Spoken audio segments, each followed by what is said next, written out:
There are many movements and things that happen in this world that are very near and dear to my heart. They help me to deepen my practice of fortitude and joyous effort and long-term view, as well as help me to really be encouraged by the innate goodness of human beings and all beings everywhere. And so about a month ago, something happened in the United States that caused a great deal of rejoicing in my mind. And I wanted to talk a little bit about it and then kind of go from there on a personal view of some of the teachings I've heard Venerable talk about and my feelings about this subject in particular. So back on April 17th, Governor Daniel Malloy of Connecticut signed the legislation that abolished the death penalty in the state of Connecticut. It is now the 17th state in the United States to abolish it, with the state of California bringing it as a referendum this fall for the California voters to decide. And that 141 of the nations in our world reject capital punishment, and the United States has the dubious honor shared with China, Iraq, Iran, and Saudi Arabia as being one of the top 5 countries that still executes its incarcerated. And I've thought a lot about this in the past month, and I wanted to share some of the things that are so important to me and how I look at it with my baby Buddhist mind here. And knowing that the citizens of Connecticut and their legislature passed this bill says that they see a lot of the incredible faults of the death penalty, that it's inhumane, it's imposed many times in a very arbitrary, biased way. And it kind of reassures me.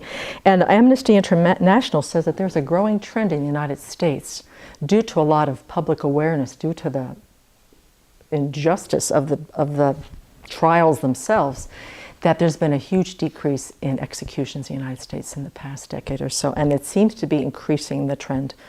And most of it is because of the increased awareness of the glaring flaws in the process itself. There is a man in Missouri right now, Reggie Clemens, that's on death row, charged with a crime that reports say has very little physical evidence, alleged police coercion, prosecutors' misconduct, and a stacked jury. And unfortunately, more often than not, one of these elements, witnesses that are somewhat dubious and not quite qualified to give testimony, are also put, as witnesses. So this is what's happening right now in the state of Missouri. So for me, the numbers and statistics help me see, to make me feel encouraged, make me feel that the United States is turning away from, I think, one of the most primitive forms of causing suffering in the world for us. But as a Buddhist, even if the system were flawless, the fundamental idea of killing someone to right a wrong is kind of like in the very core of my being, is so in contradiction to what the Buddha taught as far as non-harmlessness and also the powers of karma. And so what happened is that I got a whole bunch of questions that came up as I've been contemplating this for the past month or so. And then also Venerable has given a little bit of a teaching in response to her many, many years of writing and being in personal contact with hundreds of incarcerated people in our country. So the first one, and these, once again, these are just open-ended questions I keep pondering. I don't know the answers to them, or I come around and I get some of the answers that seem to be satisfactory, but I wanted to put them out there for everybody just to contemplate them, and it is in regards to the death penalty. First of all, how does it bring peace to anyone?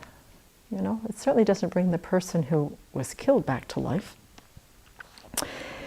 Does it help society address the fundamental question of why do people kill in the first place? What are the circumstances, conditions that force people into such tragic actions many times towards the very ones that they are the closest to? It's a huge percentage of people who are killed are usually killed by their loved ones or their dear friends. How does it address the proliferation and easy access of guns and illegal drugs in our country that are the 2 main common denominators in almost every crime committed, including killing? If there is a weapon, and 90% of the time the person with the weapon is intoxicated or high on something. And many of them are under 25 years of age. And what about how we treat the incarcerated in our country? Do we see them as human beings just like us, under the control of afflictions that have driven them to do such horrible actions? And then getting down into a lot of more core, raw honesty within my own life is how many of us have been under the control of our afflictions and have lost it. Maybe we didn't kill someone, but we've slept around while in committed relationships. We've cheated on our taxes, lied to our employers, stolen from our families, ruined somebody's reputation with our speech. Actions that can devastate for a very, very long time. And what would we think if the world found out about it and froze that moment of confusion where we committed some destructive action, saying, that's who you are for the rest of your life. We will see you only as that moment where you went awry. You are permanently that, and we will never forgive you or see you capable of change or hear your regret or your sadness or horror at your own actions. It's who you are forever. How would you feel? And that's pretty much what we do when people are accused of killing. We put them into that frame of whatever hour that took or whatever moment that took. That is who they are, inherently existent from their own side, unchanging, and basically condemned for the rest of their lives. Venerable children and many of us here at the Abbey, as well as some of our friends, have been writing to incarcerated people. Venerable almost, I think, for over 15 years now. She's visited them in prison. She's made telephone calls to them. And the thing that is most remarkable and most touching for me, and I have three men I am writing right now that I've written to 4, 5, 6, 7 years right now, is the regret, the sadness, the pain that arises when they think of what they did. And how they spend a lot of their lives trying to figure out why they did what they did. Because a lot of times they're like high. Or they're overwhelmed by this incredible rage or this incredible jealousy or this incredible confusion or paranoia. Not unlike a lot of our minds when we're out of control. They spend a lot of their lives trying to forgive themselves and have compassion for not only themselves but for the victims and for the families. Their crime separates them not only from society but their friends, their family, their support in a way that they could have never, ever imagined. And when we meet them and they start asking for Dharma materials and about the Buddha's teachings and start working on the states of their minds that brought so much trouble, so much pain into their lives, they make such incredible, sincere efforts to transform those old knee-jerk patterns, those old conditionings, those old environmental causes and conditions, that all wrong way of seeing. They spend sometimes their entire life, for some of them, up to the very moment in which they're walking to the death chamber, that they continue to use the Dharma to the best of their ability to not only forgive themselves, but to not bear any rage and hostility and resentment for those who are taking their lives. And that the beauty of the human mind is that it can change.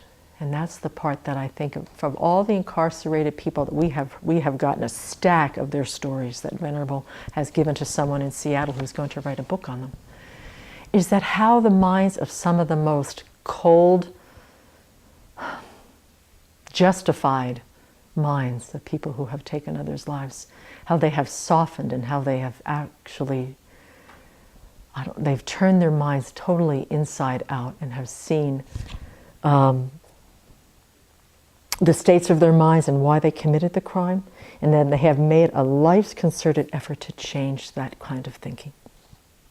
Now, saying this is not to say that their behavior does not go unaddressed. We're not, I'm not proposing releasing them and letting them go. Life imprisonment, I think, is one of the other second most suffering state that we can ever actually give to somebody, to spend the rest of their lives in prison, especially if they've committed the crime when they're 17 or 18 years old. That could be 70 years.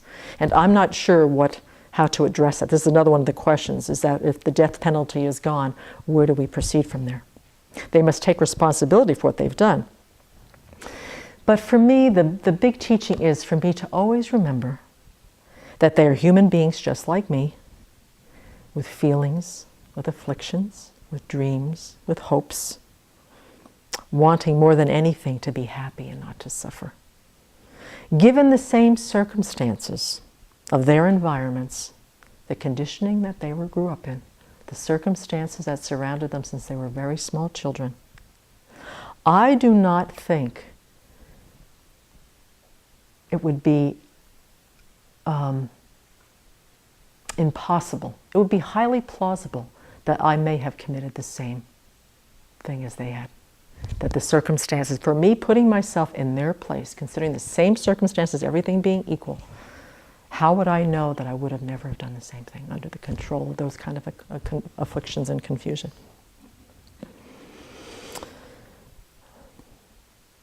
And the most honest admission that I have for myself is that I am a whole lot more like them than not.